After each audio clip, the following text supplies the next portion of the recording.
إسرائيل ኣብ ልዕሊ ኢራን ሓድሽ መጥቃዕቲ ፈንያ ኒውክሌስያዊ ቦታታት ኢራን ዘነጻጸረ መጥቃዕቲ ከም ዘካየደት ሰራዊት ምክልኻል እቲ ሃገር ኣፍሊጦሎም። ኣብ ቴህራን ዝርከቡ መንበሪ ኣባይቲ በቲ መጥቃዕቲ ከም ዝተሃሰዩን ህፃናት ዝርከብዎም ሰላማውያን ሰባት ከም ዝተቐተሉን መንግስታዊ ቴሌቪዥን ኢራን ገሊጹ። እዚ ብነጻ ኣካል ኣይተረጋገጸን። ብተወሳኺ ሓላፊ ሓለዋ ሰውራ ሁሴን ሰላሚ በቲ መጥቃዕቲ ከም ዝተቐተለ ማዕኸናት ዜና እቲ ሃገር ሓቢረን።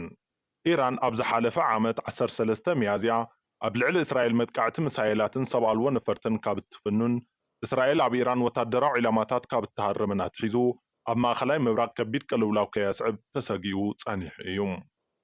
ኣብቲ ዞባ ሰፊሕ ኩናት እንተተወሊዑ ክልቴን ወገናት እንታይ ዓቕሚ ክህልወን ይኽእል? ካብ ክልቴን ሃገራት ከ መን እያ ላዕለዋይ ኢድ ዘለዋ ዝብል ክነርእየኩም። ነፍሲ ወከፍ ሃገር ካብቲ ዝረአ ንላዕሊ ዝተሓበአ ዓቕምታት ክህልዋ ስለ ዝኽእል ቢቢሲ ኣብ ታሕቲ ዝተጠቐሱ ምንጭታት ብምውካስ ነዚ ሕቶ ክምልስ ፈቲነሎም። ዓለም ለኻዊ ኢንስቲትዩት ስትራቴጂካዊ መጽናዕትታት ዝተፈላለዩ ወግዓውን ውህብቶ ምንጭታትን ብምጥቃም ወታደራዊ ዓቕሚ ክልቴን ሃገራት የነጻጽር። ከም ኢንስቲትዩት ዓለም ለኻዊ መጽናዕቲ ሰላም ስቶክሆልም ዝበሉ ካልኦት ትካላት ድማ ገምጋም ይገብሩ እዮም። እንተኾነ መብዛሕትኡ ግዜ ኣሃዛት ኣብ ዘይሂባ ሃገራት ዝርከብ ውፅኢት ክፈላለ ይኽእል እዩ። እዚ ኮይኑ ግን ኣብ ትካል ምርምር ሰላም ኦስሎ ፕርዮዝ ዝሰርሕ ኒኮላስ ማርሽ ዓለም ለኻዊ ኢንስቲትዩት ስትራቴጂካዊ መጽናዕትታት ዝህቦም ገምጋማት ወታደራዊ ሓይሊ ሃገራት ዓለም ንምግምጋም መወከሲ ክኸውን ከም ዝኽእል ይገልጽ። ዓለም ለኻዊ ኢንስቲትዩት ስትራቴጂካዊ መጽናዕትታት እስራኤል ካብ ኢራን ንላዕሊ ኣብ በጀት ምክልኻል ዝያዳ ወጻእታት ከም እትገብርን ኣብ ዝኾነ ክህሉ ዝኽእል ግጭት ሩይ ሓይሊ ክህልዋ ከም እትገብርን ይገልጽ። ዓለም ለኻዊ ኢንስቲትዩት ስትራቴጂካዊ መጽናዕትታት IISS ኣብ 2022 ከምኡ እውን 2023 ዝነበረ ባጀት ምክልኻል ኢራን ኣሳት 7.4 ቢልዮን ዶላር ክኸውን ከሎ ናይ እስራኤል ድማ ናይዚ ልዕሊ ዕፅፊ ኮይኑ ኣሳት 19 ቢልዮን ዶላር ከም ዝነበረ የመላኽት። እስራኤል ንምክልኻል ሃገራት ተውፅኦ ወጻእታት ምስ ሓፈሻዊ ውሽጣዊ ፍርያት GDP ክነጻጽር ከሎ ዕፅፊ ናይ ኢራን እዩ። ቴክኖሎጂያዊ ሓላፋታት ክልቴን ሃገራት እንትረአ ድማ F-35 ኣብ ዓለም ኣዝያ ዘመናዊት ነፋሪት ውግእ እያ።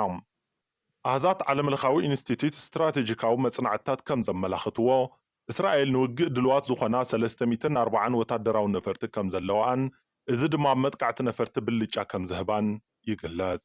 ካብዚአን እተን ኣብ ነዊሕ ርሕቀት ናይ ምጥቃዕ ዓቕሚ ዘለወን F-15 ዝተባህላ ነፈርቲ F-35S ሄሊኮፕተራት ቅልጡፍ መጥቃዕቲ ብምፍናው ካብ ራዳር ካድማ ዝኽእላሉ ልዑል ቴክኖሎጂ ዝዓጠቓን እየን። ኢራን ኣስታት 320 ናይ ውግእ ዓቕሚ ዘለወን ነፈርቲ ከም ዘለዋ እቲ ኢንስቲትዩት ይግመት። እተን ጀት ካብ 1960ታት ጀሚሩ ዝነበራ ክኾና እንከለዋ F4 F5 F14 እዛ ዳሕረወይቲ ኣብ 1986 ኣብ ዝተሰርሐት ፊልም ቶፕጋን ፍልጥቲ ዝኾነት ነፋሪት ዘጠቓለላ እየን። ኒኮላስ ማርሽ ግን ካብተን ኣረግቶት ነፈርቲ ክንደይ ዝኣኽላ ክበራ ይኽእላ ዝብል ግልጽ ከም ዘይኮነ ይዛረብ። ናይዚ ምኽንያት ድማ ምንጪ ጽገና ምርካብ ኣዝዩ ከቢድ ምዃኑ እዩ። ኣይረን ዶምን ስርዓት ኣረውን እንትንርኢ ድማ ዓዲ ሕቆ ምክልኻል እስራኤል ኣይረን ዶምን ኣረውን ዝተባህሉ ክልተ ስርዓታት እዮም። መሃንድስ ሚሳኤል ኡዚ ሩቢን መስራቲ ትካል ሚሳኤል እስራኤል ሚኒስትር ምክልኻል እቲ ሃገር እዩ። ሕጂ ኣብ ኢንስቲትዩት ስትራቴጂን ጸጥታን ኢየሩሳሌም ላዕለዋይ ተመራማሪ ኮይኑ ይሰርሕ ኣሎ። ኣይረን ዶምን ኣህጉራውን መሻርክቱ ዳርጋ ኩሎም ኢራን ናብ እስራኤል ዝተኮሰቶ ሚሳኤል ሰብ ኣልቦ ነፈርትን ካህጅምዎን ምስ ረኣየ ክሳብ ክንደይ ውሕስ ኮይኑ ከም ዝተሰምዖ ንቢቢሲ ገሊጹ እዩ። ኣዝዩ ዕግበትን ልዑል ሓጎስን ተሰሚዕኒ ኣንጻር ዒላማታት ክሃርም ዝኽእል ፍሉይ ስርዓት እዩ። ናይ ሓፀር ርሕቀት ምክልኻል ሚሳኤል እዩ። ኣብ ዝኾነ ካልእ ስርዓት ንዕኡ ዝመስል የለን ድማ ኢሉ። ኣይረን ዶምን ስርዓት ኣረውን ንዝኾነ ዝተተኮሰ ሚሳኤላትን ድሮናትን ኣብ ሰማይ እንከሎ ልዑል ናይ ምምካት ዓቕሚ ዘለዎ እስራኤል ዘማዕበለቶ ፍሉይ ዘመናውን ስርዓት ምክልኻል እዩ። ኢራን ካብ እስራኤል ክንደይ ትርሕቕ ምስ ዝብል እንትንርኢ ድማ እስራኤል ካብ ኢራን ልዕሊ 2100 ኪሎ ሜትራት ርሒቓ ትርከብ። ኤር ዲፌንስ ITM ሪፕሊ ኢራን ኣብ ልዕሊ እስራኤል መጥቃዕቲ ክትፍጽም እትኽእለሉ መንገዲ ብቐንዲ ሚሳኤላት እዩ ይብል። ፕሮግራም ሚሳኤል ኢራን ኣብ ማእኸላይ ምብራቕ እቲ ዝዓበየን ዝበዝሕን ምዃኑ ይግለጽ። ኣብ 2022 ጀነራል ማእኸላይ እዙ ኣሜሪካ ኬኔት ማኬኔዝ ኢራን ልዕሊ 3000 ባላስቲክ ሚሳኤላት ከም ዘለዋ ገሊጹ ነይሩ። ብመሰረት ፕሮጀክት ምክልኻል ሚሳኤል CISS እስራኤል ናብ ሓያሎ ሃገራት ሚሳኤላት ሰደድ ትገብር እያ። ኢራን ብ13 ሚያዝያ ልዕሊ 300 ሚሳኤላትን ሰብ ኣልቦ ነፈርትን ናብ እስራኤል ተኲሳ እያ። እቲ 99 ሚእታዊት ከዓ ገና ኣብ ሰማይ እንከሎ ብስርዓት ምክልኻል ሚሳኤላት እስራኤል ኣብ ሰማይ እንከሎ በርዒኑ እዩ። ሚሳኤላትን ሰብ ኣልቦ ነፈርትን ኢራን እንትንርኢ ድማ ኢራን ካብ 1980 ክሳብ 1988 ምስ ጎረቤት ሃገር ኢራቅ ካብ ዝገበረቶ ኩናት ጀሚሩ ኣብ ስርዓታት ሚሳኤላትን ሰብ ኣልቦ ነፈርትን ሰፊሕ ስራሕ ክተካይድ ጸኒሓ እያ። ሓጸርትን ነዊሕ ርሕቐትን ዝውንጨፉ ሚሳኤላትን ሰብ ኣልቦ ነፈርትን ኣማዕቢላ እያ። ብዙሓት ካብቶም ኣብዚ ቀረባ እዋን ናብ እስራኤል ዝተተኮሱ እዮም። ናብ ስዑድ ዓረብ ዕላማ ዝገበሩ ብዕጡቓት ህቱይ ዝተወንጨፉ ሚሳኤላት ዘጽንዑ ተንተንቲ እቶም ሚሳኤላት ኣብ ኢራን ዝተሰርሑ ምዃኖም ደምዲሞም እዮም። ኤዲተር ዲፌንስ ኣይስ ቲም ሪፕሊ እስራኤል ምስ ኢራን ናብ መሬት ኩናት ክትወፍር ልዑል ተኽእሎ ከም ዘይብላ ይዛረብ። እስራኤል ዘለዎ ዓብዪ ብልጫ ሓይሊ ኣየርን ኣጽዋራታን እዩ። ስለዚ ኣብ ልዕሊ ቀንዲ ዒላማታት ኢራን መጥቃዕቲ ኣየር ናይ ምፍናው ዓቕሚ እዩ ዘለዋ።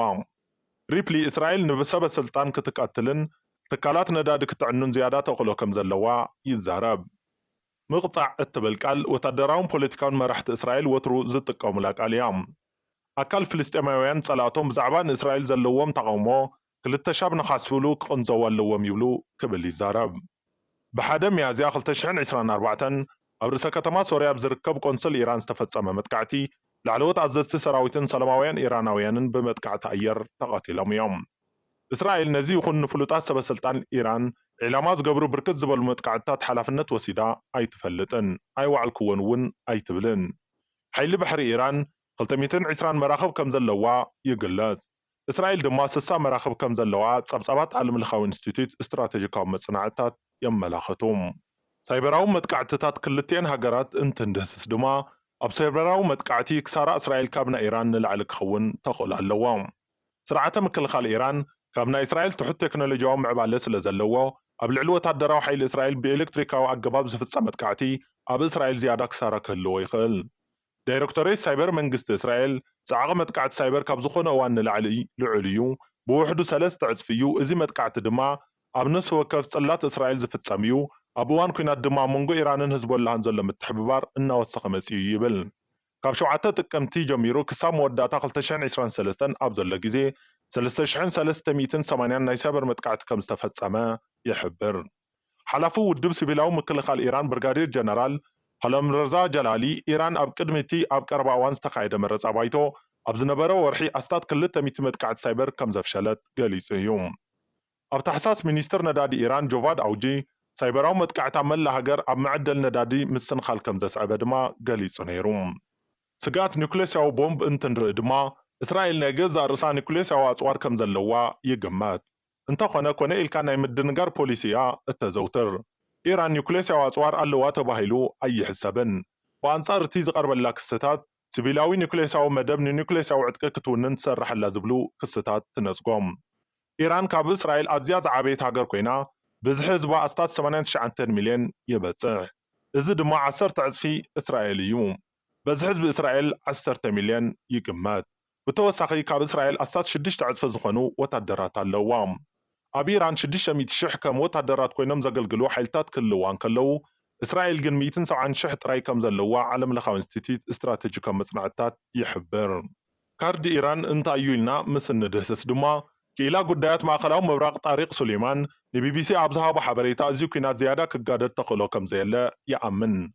ኣብ ባይቶን ካቢነ ሚኒስትራትን እስራኤል ግን ኩናት ዝደልዩ ደገፍቲ ኩናት ከም ዘለዉ የጠንቅቕ።